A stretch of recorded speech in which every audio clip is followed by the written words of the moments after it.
Usually I get a trigger for the talk during the day, noticing something, either in this theater or out there.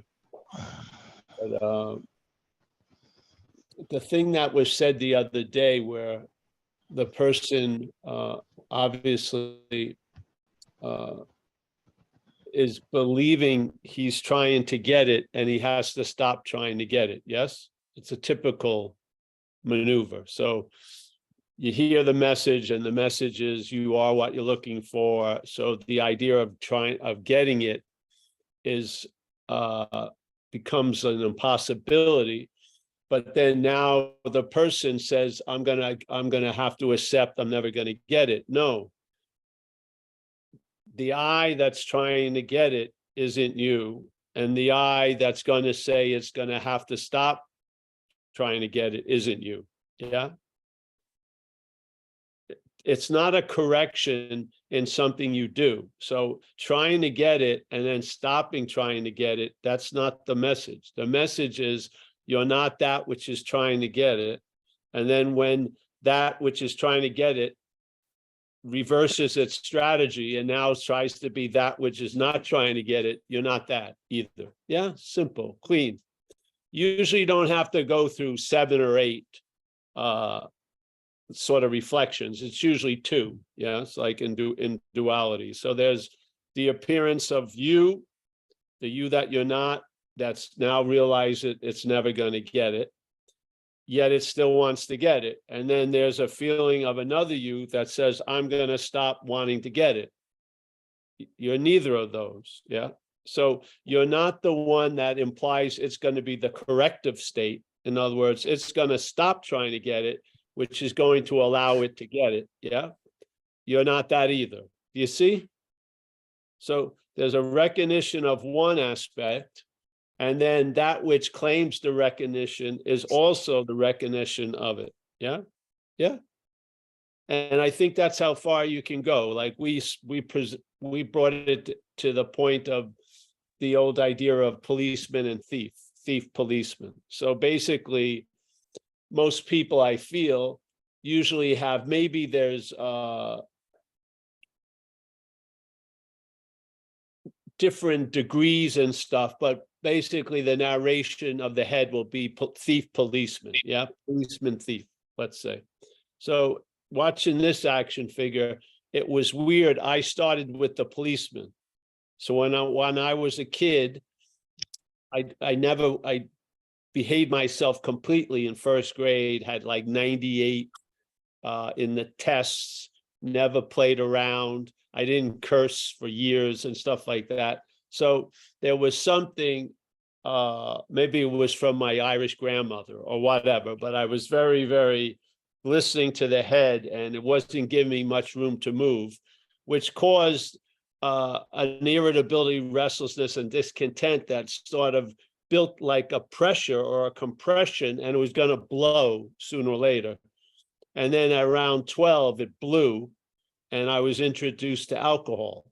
And when I drank alcohol, I got relief from the policeman, so to speak. So I didn't care what my batting average was. I didn't care what that girl meant by saying hello to me in the hallway.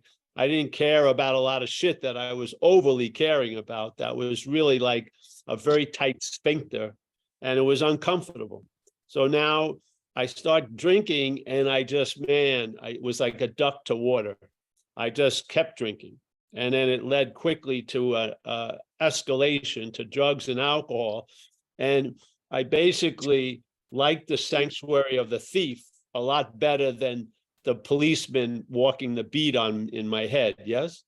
But what happened in this case was, I realized as soon as I started to use, I had magnetic appeal to people in uniform. I started to attract consequences for my little thief regime, to the point, and I was willing to pay any consequence tomorrow not to feel uncomfortable now. I did not want that policeman to take over. I did not want that. Whatever is that. There was just a reluctance or a stubborn no fucking way And I was willing to pay any consequence tomorrow not to feel that policeman now, yeah, or actually listen to it. So the thief could only run so long, and then it collapsed. And then I wash up on the shores of recovery, and I get introduced to recovery, and who shows up? The policeman. Now I have to be perfect.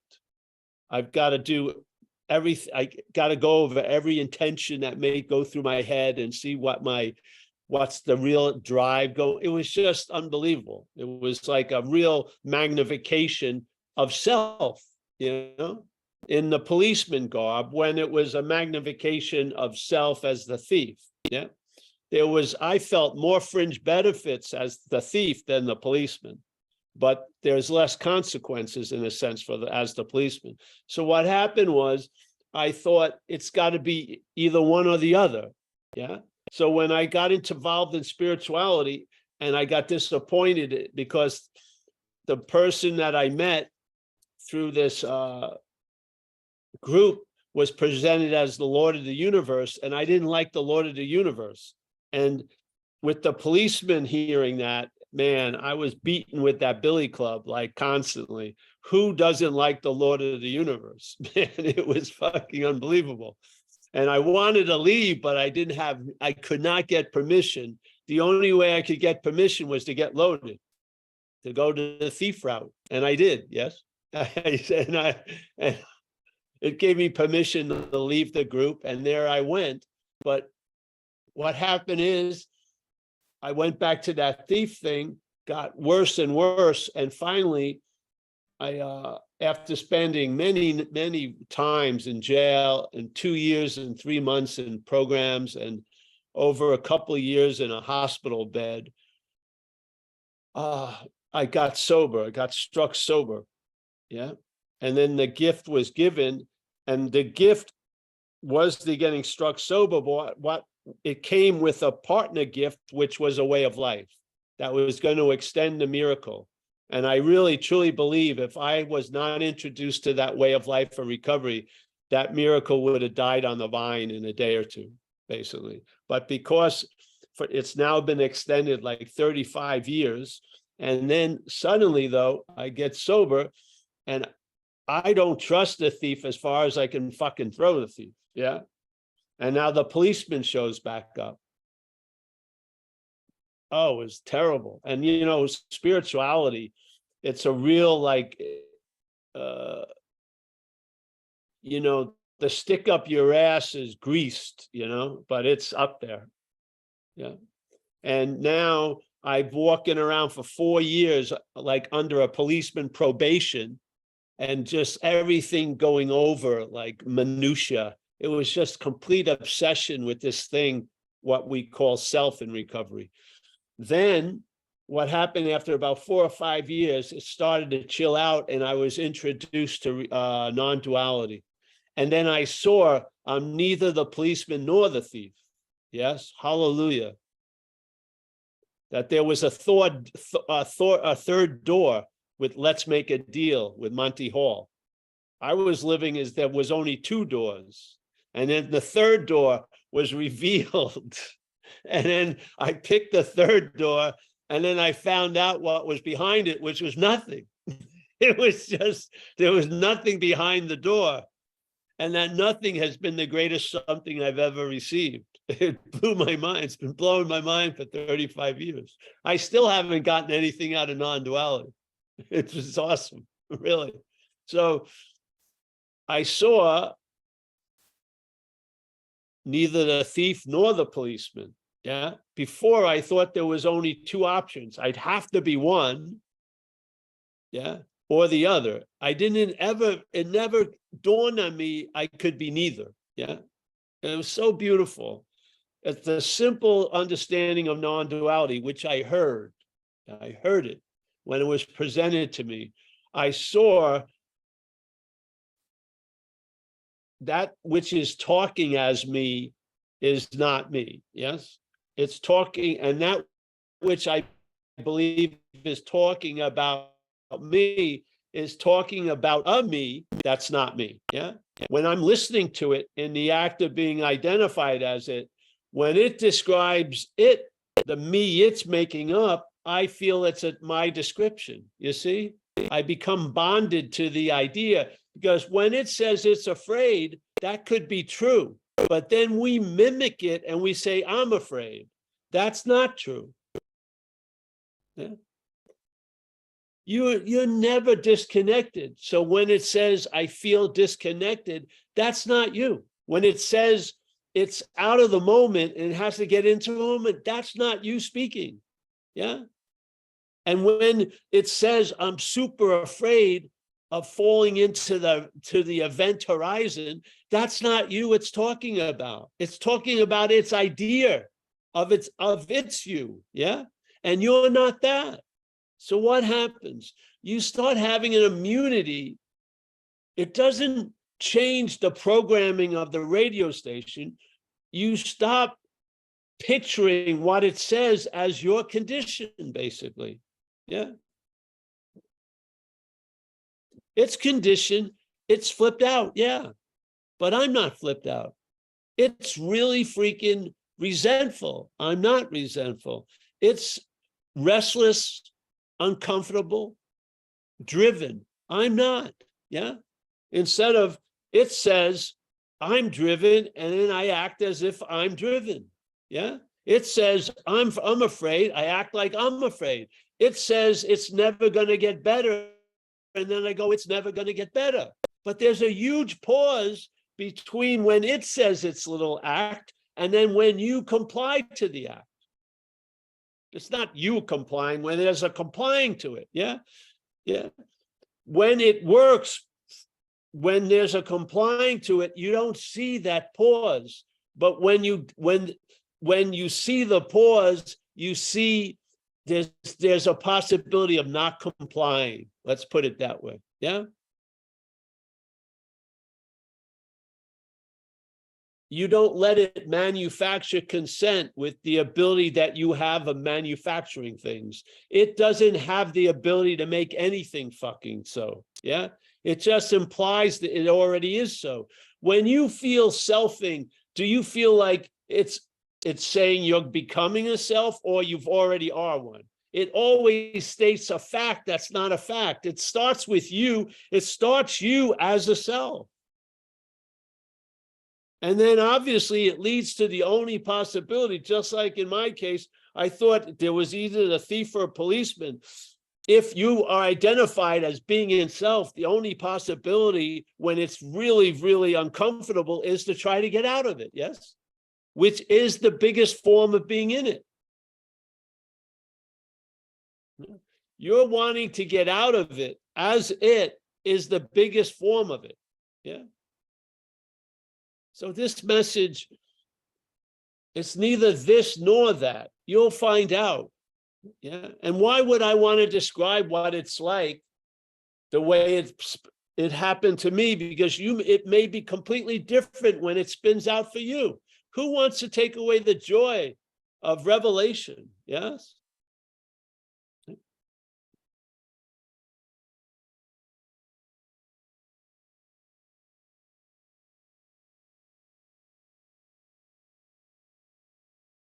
So we attempt just to describe what we're not. We attempt to describe the duality of this condition that we're in an experience of. We are not that which is, we are in the experience, we're not the experience, yes? So recognizing what we're not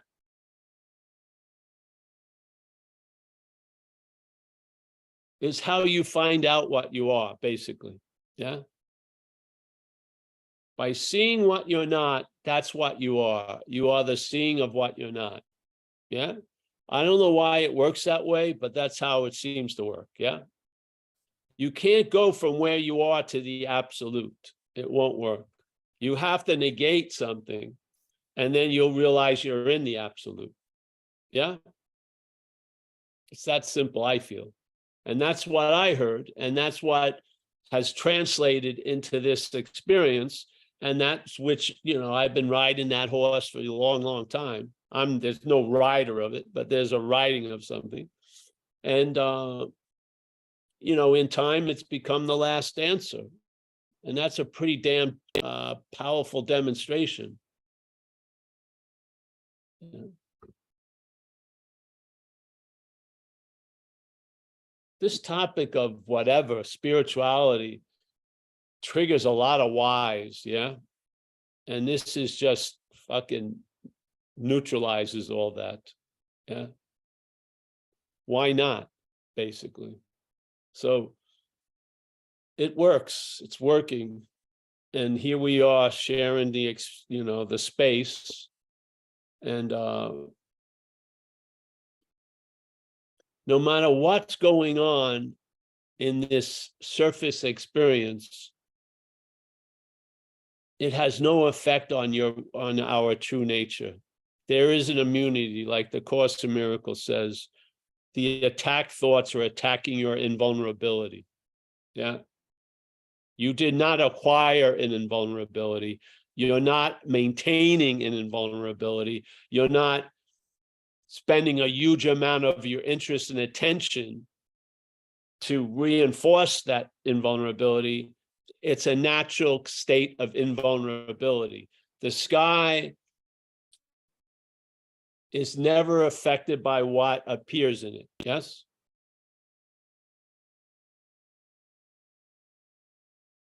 This doesn't mean you don't need to take care of the surface shit. You do if you do, and if you don't, you don't. But there's no rote answer. And a lot of people make some insane mistakes thinking they can apply the idea of non-self as a self to things. It doesn't work really, yeah?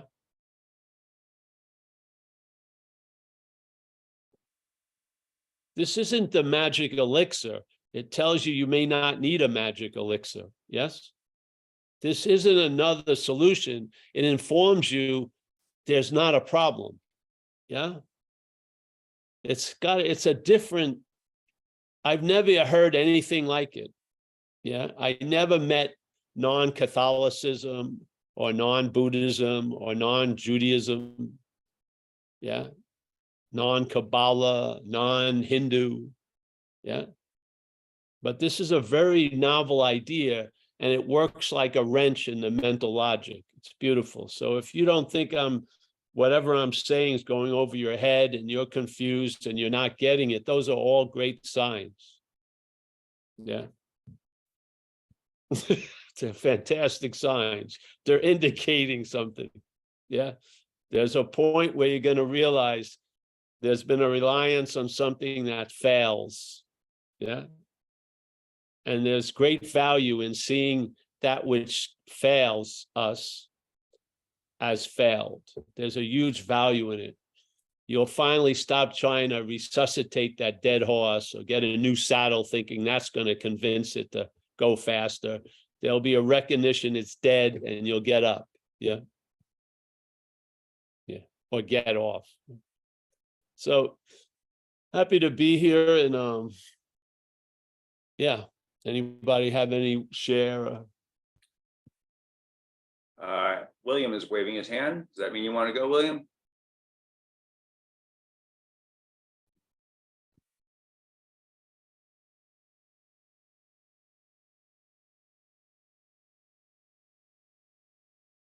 William, yes. Yes. All right, good, good. We have it. 2 or 3 nights ago, I listened to one of your videos. It must have been in the daytime, and you were referring to feelings, like you went to these certain events or classes or whatever, and that there wasn't a feeling there. And then when you did find a feeling, you found more of a connection to it. I was just wondering if you would comment on that, because I don't seem to find, I don't know if I'm looking in the right way or what, but this so-called feeling thing you're talking about, it seems to escape me. A sense, a sense. A sense, that sense or feeling sense. That's something that seems to escape me. Well, I hope it escapes you. Why? Because that would be you having this sense. Yeah. That's why I hope it escapes you, because the you that's going to claim the sense isn't you. That's why. Yeah. I get So it. that's why it's probably escaping you, is something's looking for it. When something's looking for it, it escapes you. But it's something Stop that's not, looking. If you see that you're not that which is looking, it'll be obvious. Yes. Yeah. so that's irrelevant then in my case. In other words, whether I feel it or don't feel it, it's irrelevant. It's irrelevant. It's a sense. Let's say you can feel, well, if you've had a sense without ever putting a name to it of claustrophobia in your life, and then there's a freedom from that bondage, you're going to feel spacious, or a sense of spaciousness. Yeah. Just like what happened with me when I would participate in an event called service and recovery. Yeah. So having the condition of being extremely obsessed with self, it was difficult to break out of that orbit. So the attention and interest would just keep going around the idea of self. Yeah. Even with the entertaining of non-self, it would be self-entertaining it. So the way that we would escape that for a time would be service. And there was these meetings that you'd be able to attend after 6 months of sobriety, called hospital and institutions, and you'd go places where people couldn't get out, like at a detox or jail or in the hospital, and you would hold or participate in a meeting there. Yes. Now I did this for about 11 years. You'd make a commitment like once a month. So I had about 3 of them. So every month, 3 times I go to a rehab or a hospital or something like that. And some nights when I was supposed to go, I felt really, really bad. Yes. And there would have been an obsession for days over some fucking thing or whatever, or my hopeful fairy princess had just broken up with me or something. And then I would still keep the commitment, and I'd go in there, and the most the story could withstand would be like 10 or 12 minutes of the service commitment, which was an hour. And then there would be a sense of being available to what was going on right at that moment, and feeling present and available and being of service. Yeah. So now, only knowing this orbit and only hearing something that lived in that orbit, I had a shock of being out of the orbit and what it felt like. Yeah. Or the sense of feeling available and present was not going to be given to me in that orbit. Yeah. But I did something that took the attention and interest out of that orbit. And what I sensed was I felt bigger and I was available. In other words, I was looking at a person at that moment, not thinking about the person I saw an hour ago. I was actually present to what was happening. Yeah. And it was better than reading 30 freaking books. It gave me a sense of what it could feel like. Yeah. So the service and this one commitment seemed to work the best for some reason. So I would have something I was dwelling on, or the head was dwelling on for 5 or 6 days. And of course, when it's dwelling on something, its idea of a solution is to stay home and think about it, which is just like feeding the Christians to the lions. It's just unbelievable.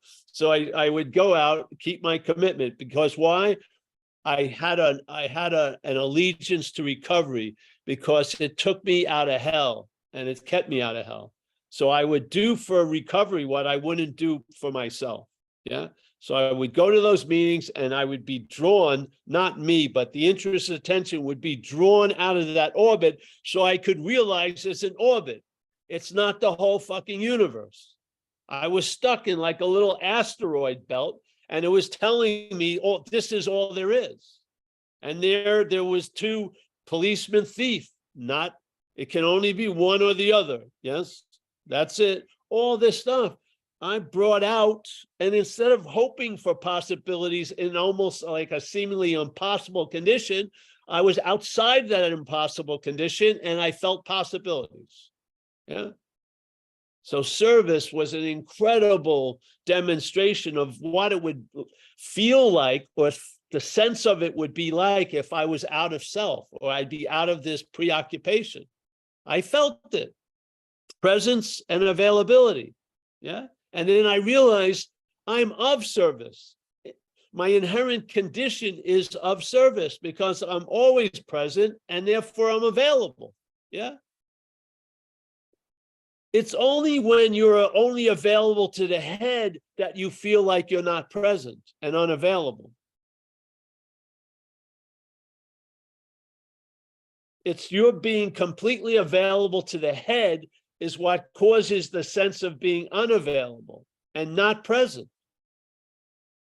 When you lose interest in this idea of you, your natural inclination, the inherent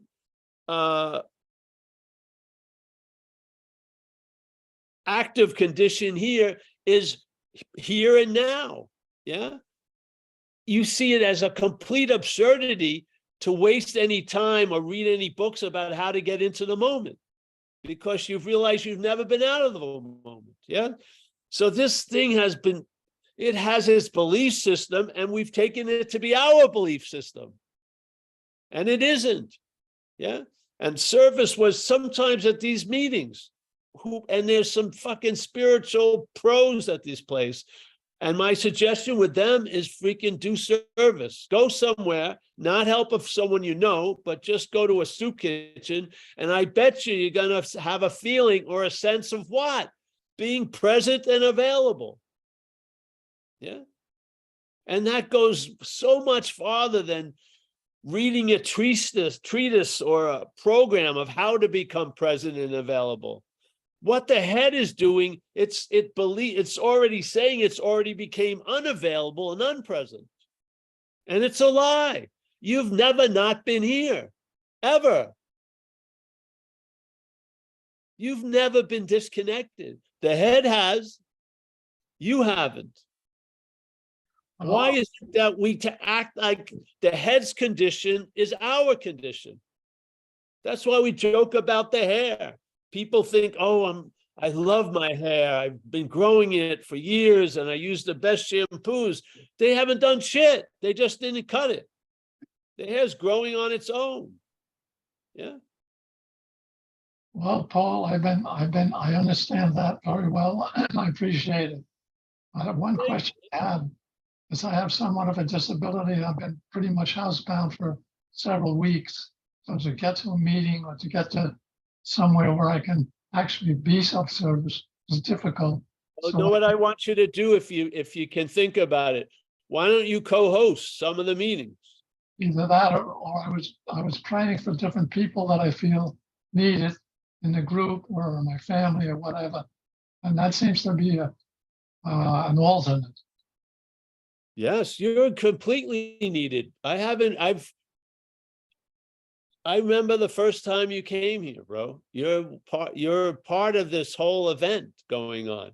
And if you want to go like talk with Mike, just co-host the meeting. Yeah. And I bet you, I know Michael Stacy, who's co-hosted tons of meetings and hosted them, gets a lot out of it. Yeah. Because he feels it's the spirit of service. That sounds like it might work for me under my circumstances. Yes, it's just co-hosting and it's not hard. And then, you can have some chat going on afterwards, and there's meetings after the meeting. Yes. Yeah. Yeah. Yes. Again, service is an attitude and an outlook after a while. It's not an action. Yeah. Yeah. It's a recognition that what makes you, the you that there's that you that you are, your nature is present and available. That makes you of service. Now, how you're going to be used isn't up to us, but you're going to feel like you've been used. Yes. And it's a wonderful fucking feeling in a way, especially when you're being used by something other than the old employer of this fucking mental addiction to self. Yeah, it used us also. Would that work in the same terms of calling sick people that I know, or elderly people, That's etc.? great. Yes. You know, William, when I was younger, my mom, we put her in a senior citizen home. Yes, because she was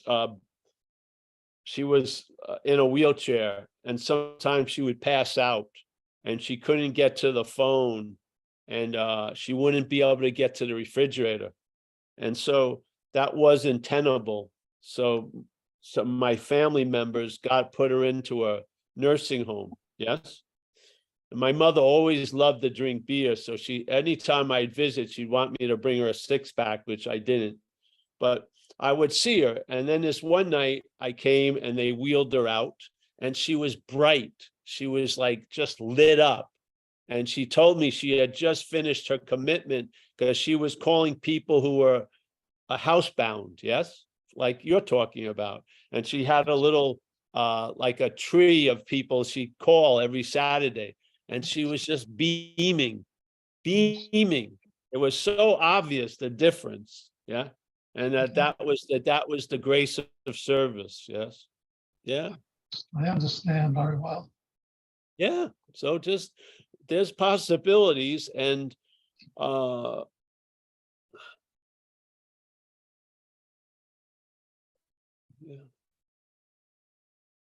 I don't know if non-duality groups, the ones I went to, never really mentioned service much, but coming from recovery, it's paramount. Yeah, because if you don't have a sense of what it feels like to be available and present, you're going to be left with mental concepts of how it's supposed to feel like when you're available or present, or more how you're supposed to look like when you're present and available. That's not going to work. It's a lousy fucking substitute to the sense of being present and available. Yeah.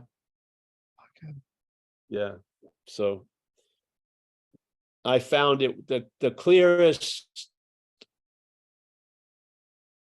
the best replica of presence and available I found was through service in the beginning. Yeah. It was very clean. No hooks, no tails on the, it was just a feeling of presence and availability. And it seemed like after a while, this is what happened. Yeah. So in recovery, I did a lot of service, which most people do. So I had this event thousands of times where from a transition of like a habitual obsession with self, maybe not a huge asteroid war going on, but still like a ring that's concerned about this idea of you. Yes, to a point. And then having the interest and attention be drawn out of it by doing something and feeling it. Yeah, I had it a lot of times. And so where I first started was Paul, the only real Paul, and his condition that Paul wanted to get out of. And then Paul had to do service to get out of this condition. Being in it had to be broken. It wasn't like my natural condition is being present and available. No, my natural condition was very selfish and self-seeking and frightened. That's what it seemed like. Yes. So I do a lot of service and I get the same effect most of the time, feeling bigger and feeling, available and feeling a presence. And first I would call that presence spirit or higher power. But at one point I realized, instead of looking at it from Paul and then doing something and then getting a sense of presence and availability, I realized I'm the presence and availability. Yeah. And then at that point, I saw I was of service. From the point of Paul, I had to do service. Yeah. From the point of non-Paul, I was of service. Yeah. The same thing, but just the emphasis different. Instead of emphasizing Paul getting out of the ass of self, what was emphasized was the presence and the availability. Yeah. Changed everything, truly. Good, thank you. Most of us are seeing from self-centeredness. And so we see everything as how it pertains to self, everything. Yeah. What this message switches is that instead of being rooted in this idea of self, you're now starting to, enough interest and attention has migrated to that presence and availability. So now you can start telling the truth about what you're not. Yes? Yes. Because you're seeing it. You're not looking from it as you once did. It was never you, but you're not looking from it. You're seeing it. Yeah. That's the real switcheroo. Yes. The emphasis shifts completely. And therefore you lose interest in you getting liberated. You're freed from the need to be liberated because you're not that which needs to be liberated. You lose interest in a lot of fucking seeking because it's the self that has to seek. Yeah. And then it's always caught in its conundrum, which is self can't get out of self. And we always end up with the greatest value of any spiritual practice, which is it fails you. It's fantastic. So then suddenly the emphasis leaves you and goes on to the presence and availability. And all these whys and misunderstandings get explained, yes, as much as needed. Because basically, as soon as a certain point is reached, you're on a need to know basis, and you probably don't need to know much, really.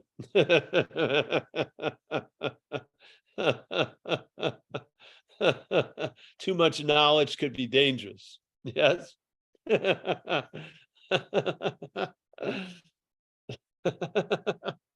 Yeah. So.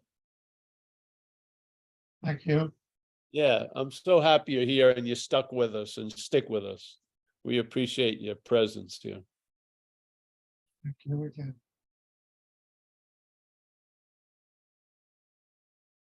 Oh, the dog's at peace. Lola's listening to Satsang. Amelia's not. My cat's not. She's scratching the chair. Lola. I'm doing documents for you guys. Now, if I was really considerate, I'd like put a little soft comforter in the inside of the plastic, eh? So when she lays her little head on that hard plastic, it would be softer. Mm, That sounds would like be an I have to invention. think about that. Wouldn't that be nice? I mean, it's just her whole world is a plastic cone. It's just incredible. Can you imagine if you had to go? To me, we're doing that quite a lot, metaphorically, with the mental addiction. It's sort of like wearing that cone, and all these incredible broad frequencies are getting just fucking captured and put into this through this tunnel of self-centeredness.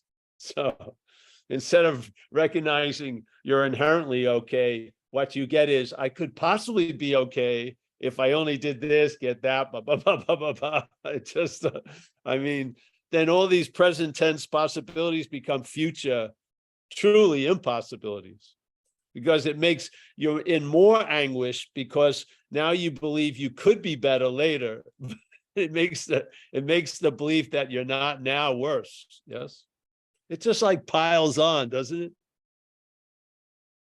It's like it has you as the doer, and then you get blamed, and then it also has you should have been a doer. You didn't do the thing you should have done. You can't win. Mm. All right, Mike. Anyone out there? Hey, No. Dan, I'm recommending you come to the talks occasionally and chat with people. Yeah. If you're not available to a living community, use this. It seems to be helpful. Yeah, yeah.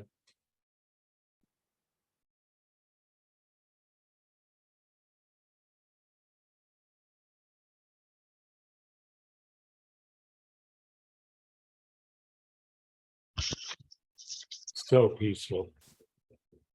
I was just saying this at a meeting that when I'm in that meeting, nothing else, I'm very present, very available, and everybody in the room is too. And it's like really, really powerful. And yeah. So I'm Yeah. saying that. That's that like fifth tradition, a loving something expresses itself through our group conscience. Yeah, so as a collective, we're much bigger than the individuals. Yes. Yes, it's powerful Very. for sure. And even though the persons that are sitting there are not loving and tolerant, there's a feeling of love and tolerance in the room. It's pretty amazing. It is. Yeah. Very. Very cool. Thank you. Yeah, I saw Simon, I think, put his hand up.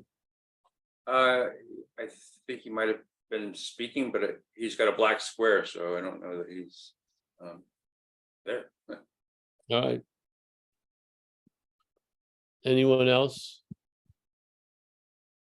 Sherry, San Diego, hello. Dennis W, resting. William Stamps, Craig May. I put a padlock on the Craig's corner, so he can't get in and come out now for a little while. Bill Churchman, the largest lazy boy chair, probably in Pennsylvania or Delaware. Yeah. Anu, as always. Alan Olson. Man, nice way to receive the message, laying down on your right side. You can go to sleep. It happens through osmosis. Pretty good. John in Florida. Yeah. Lynn D. I always like that little sun coming through the curtain. Very nice. Kerry, holding down our Hawaii chapter. Yeah. Michael, doing well. It's got an interesting color tonight on your in the room.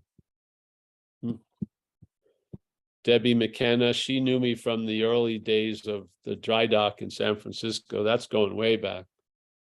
Yeah. When I was the radical cleric, Paul. Yes. They almost hung me at the public square. Wow. I escaped.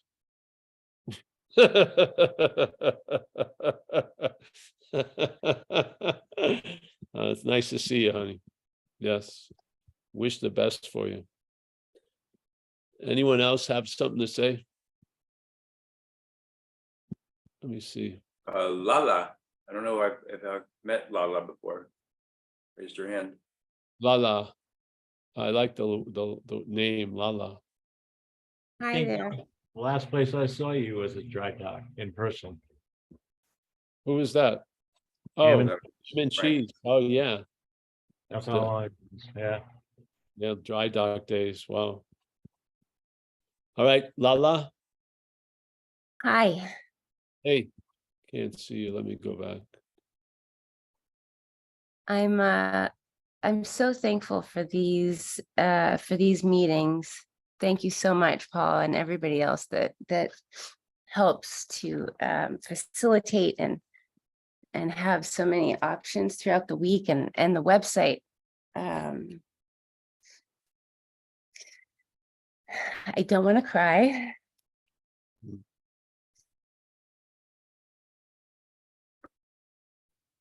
But I will.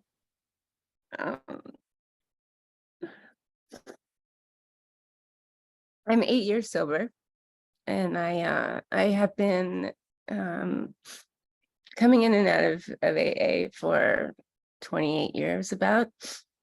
I used to go to prime time on Wilshire in like 07, 06, 05, 06, 07. I had a primetime sponsor for a little while, and I really have a like sometimes I feel like I have OCD. My mind is obsessively thinking of negative things about myself. And I live in fear, constant fear that bad things are going to happen. And I attract bad things, or self is attracting bad things. And I have moments where I can step out and I realize that's alcoholism. That's my mind speaking to me with authority and running the show completely into the fucking ground, literally. Like I'm a single parent, and I've had a lot of loss, and I attribute that to my mind, what my mind tells me about how to live my life and what to do, and the paranoid thoughts I have, all these paranoid thoughts about people. I don't trust anyone. It's just so much all day.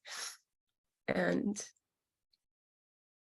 I try, the golden key. I keep trying to go to God. Please, God, be with me. I'm so sorry I left you.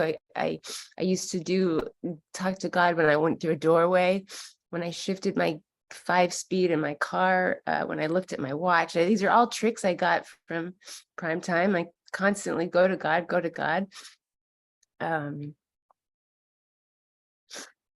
But it's still a very, I don't think anybody should have to live like this.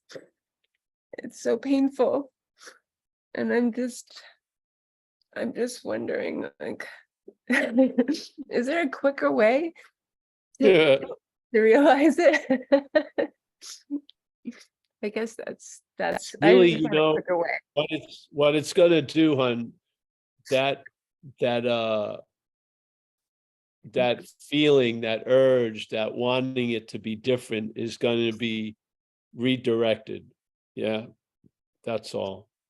You're not going to get it the way you think, but you are it, really, the way you can think.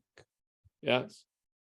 And now there's going to be an evidence that's going to override the false evidence that the head keeps presenting. Yeah.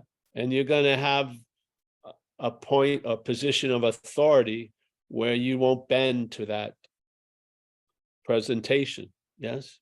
Yeah. Almost like an immunity, like it says in the course, the attack thoughts are attacking my invulnerability. Yes. So this isn't about the attack changing. It's about losing interest in the attack thoughts. Truly, that's it. I believe a lot of ways, just like that's why we do in a way 5 talks a week. Yeah, because repetition, the head is sure using it quite a lot. So we're trying to use repetition and produce a different effect than the head does with repetition. Yeah. So this space and coming in and seems to be working for people. So I would suggest that.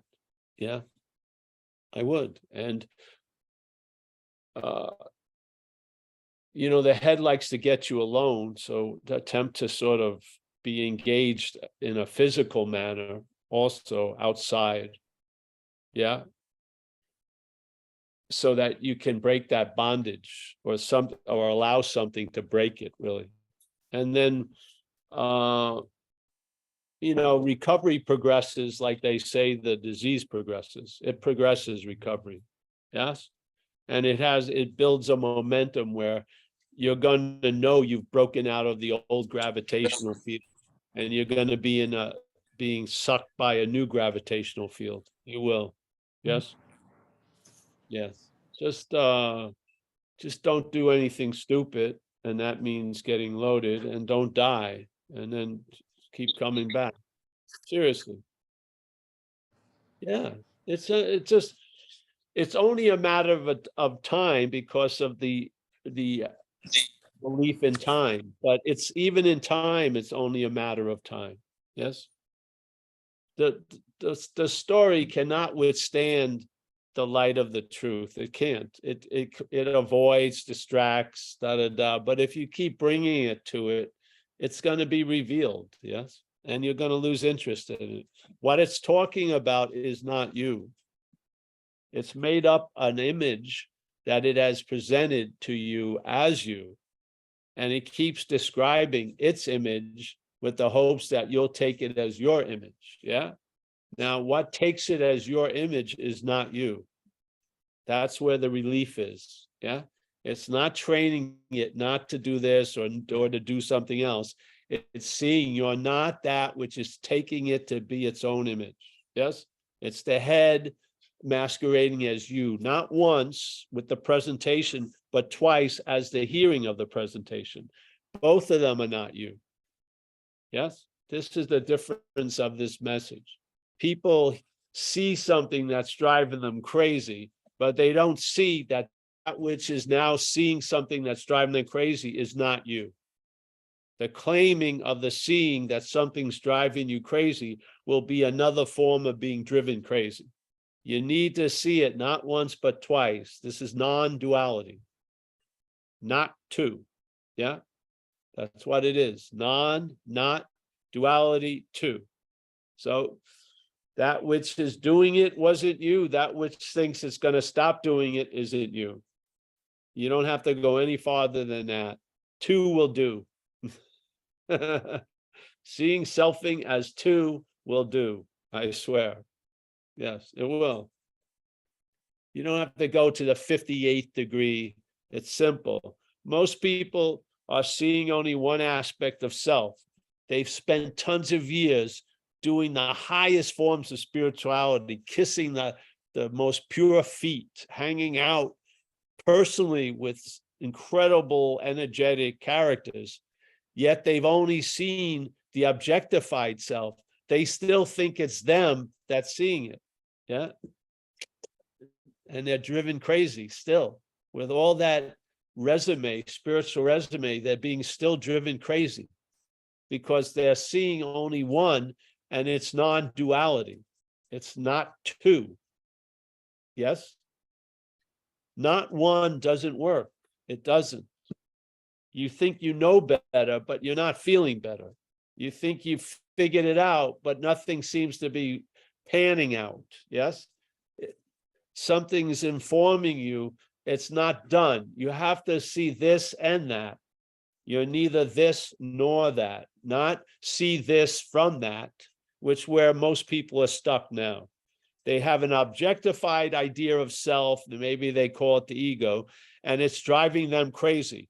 What's being driven crazy is self. Self is driving self crazy. Yes. Underlying that is you. Yeah. The you that's neither this nor that. Yeah. This will let, when there's a negation of the two, then this idea of what you are will start influencing your experience. Yes. It will. It's just that simple. Yeah. So what I had something for years, honey, when I got sober, before I got sober, I had this streak of paranoia that would happen. It would usually happen only around significant others. Yeah.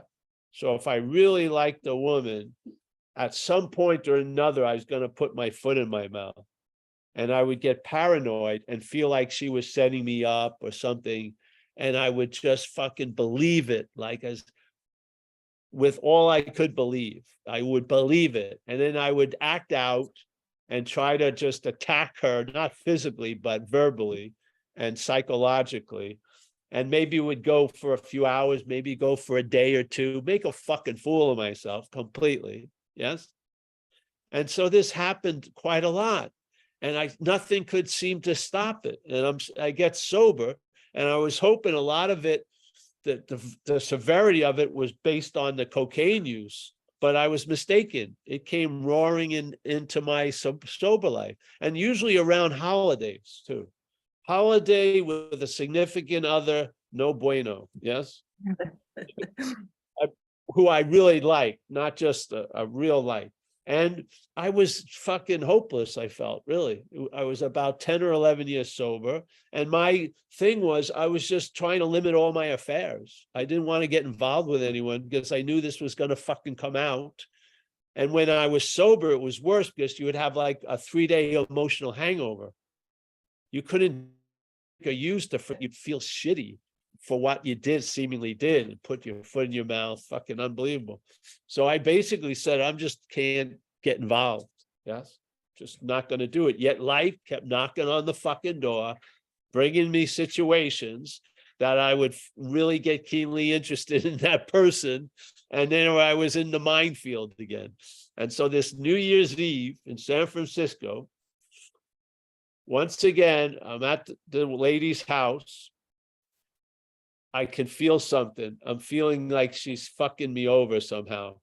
So I act like I'm going to storm out of the room, which was the last thing I wanted to do. So I storm out of the room.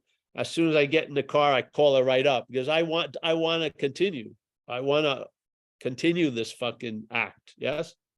I wasn't going to leave. I wanted round 2. So then I call her, she answers, we do the fucking dance again. She rings the buzzer, I go back up, and I'm just had it. And then I'm sitting there, and I don't know what occurred, but something snapped, yes? And then the foot was coming close to the mouth, and it just went back to the ground. I could not believe. I felt like telling you cannot believe how lucky you are, what you've just missed, because I've been through this hurricane. It's not good. And so what happened was, this is like 11 years of sobriety. It had haunted this of me. And then it dissipated, has never come back that strongly ever again. Mind-boggling, eh? So trust the process. Don't believe when it says always and never. It's bullshit. Yeah. And just try to do less harm. Don't fucking act out and don't die. Things are going to get better. Seriously, honey. Yeah. They are.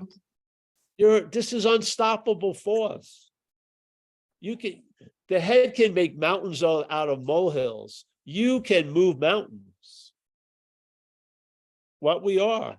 Yeah, we're giving everything all the meaning it has here. Yeah. When you change, the whole world can change. Yeah. You trying to change the whole world doesn't change you. But when there's a change here, the whole world will be seen differently. It will. Yes.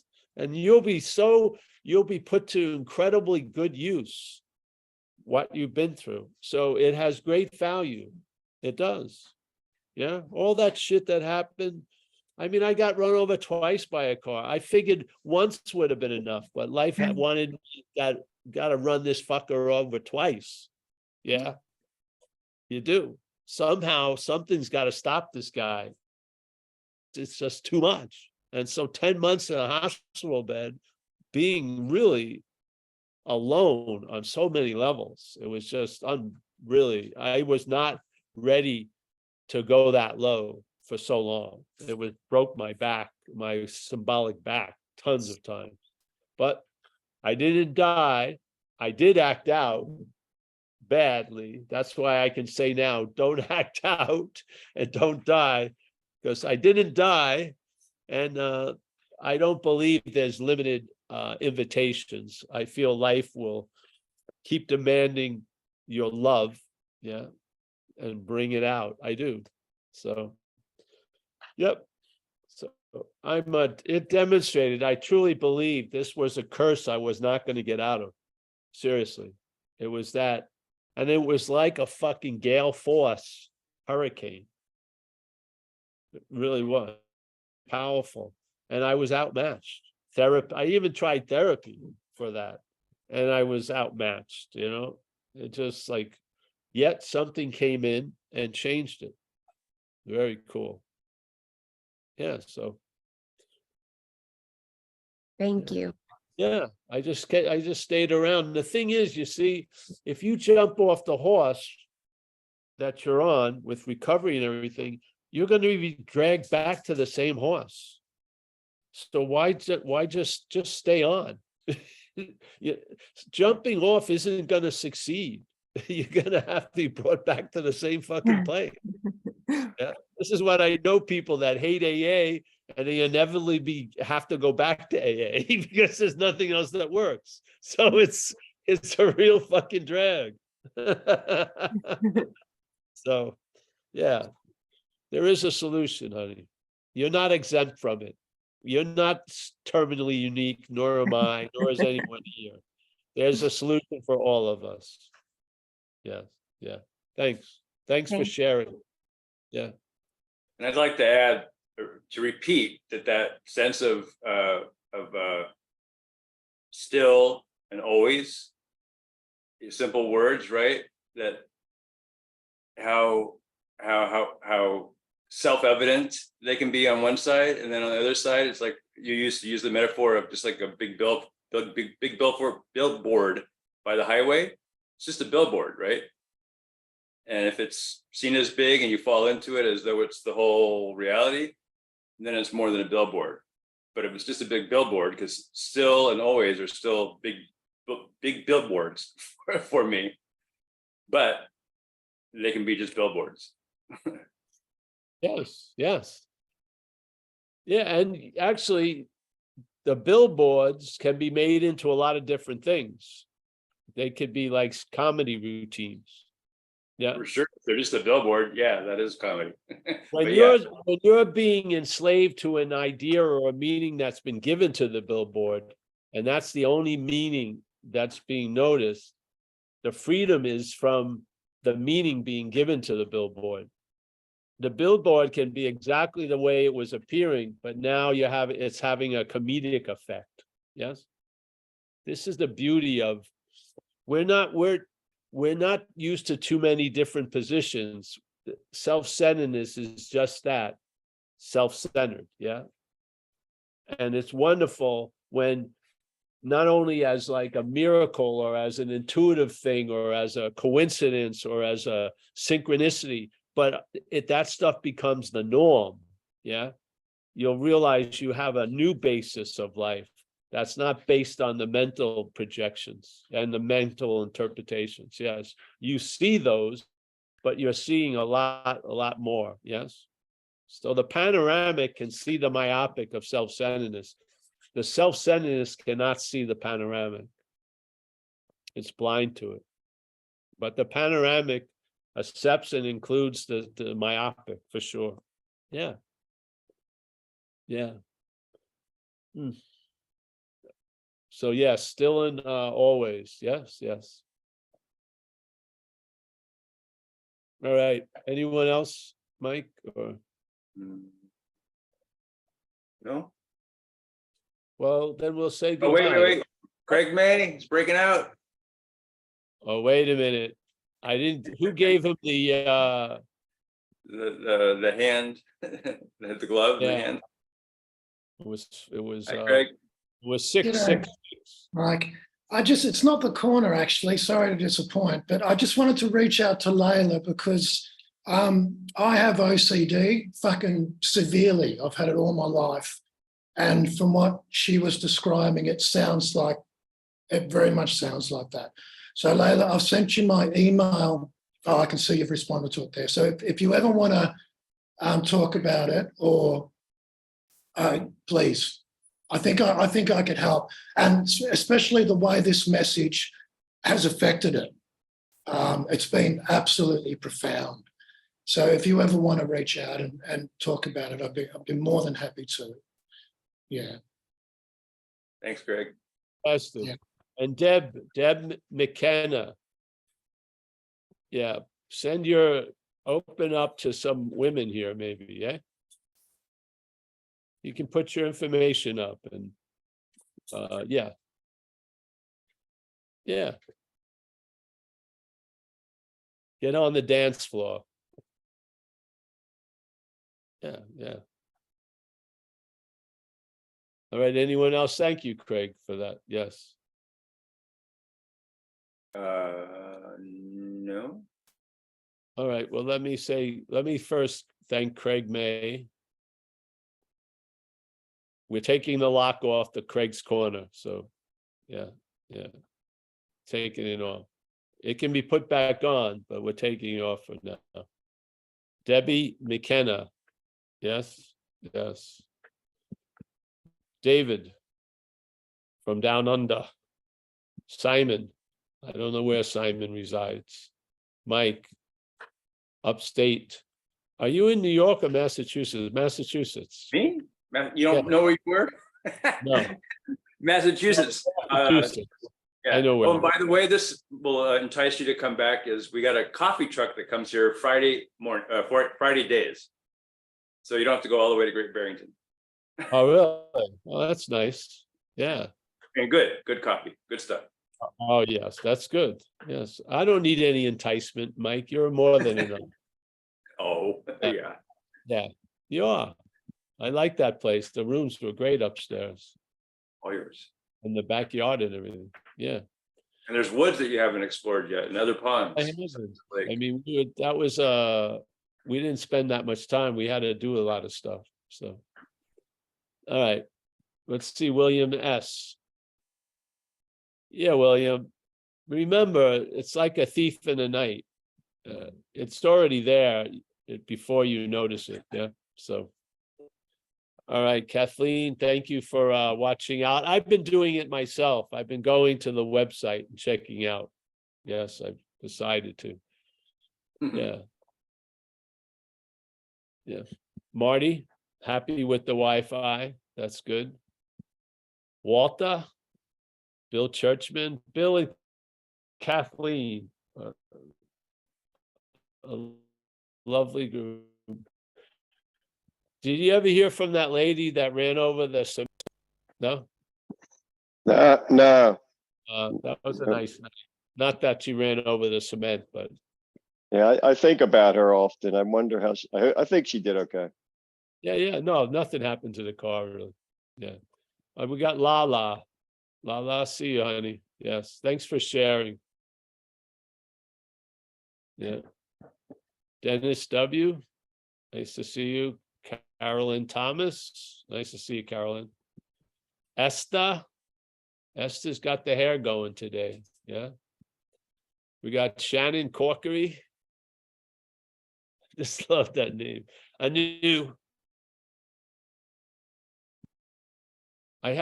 saving you that Ethiopian coffee, Anu. Don't worry. No one's going to touch it before you. Sherry, as always, Santa, there she is in San Diego. Sherry's a lovely character. Ham and cheese. He's got some mayo going. Alan Olson. He's dead to the world, finally. Suzanne. I think it's Suzanne, yes? Did I used to blow your name? I think so. That's fine. I will answer to Suzanne. How should I say it? Susan?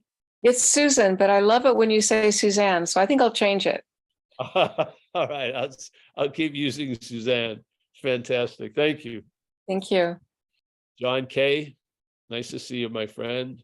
Susan, thank you for that reminds me. I've got to probably cash that thing you gave me. I forgot about it. I got to look for it now. I may have to get in touch with you. I may have lost it. I don't know.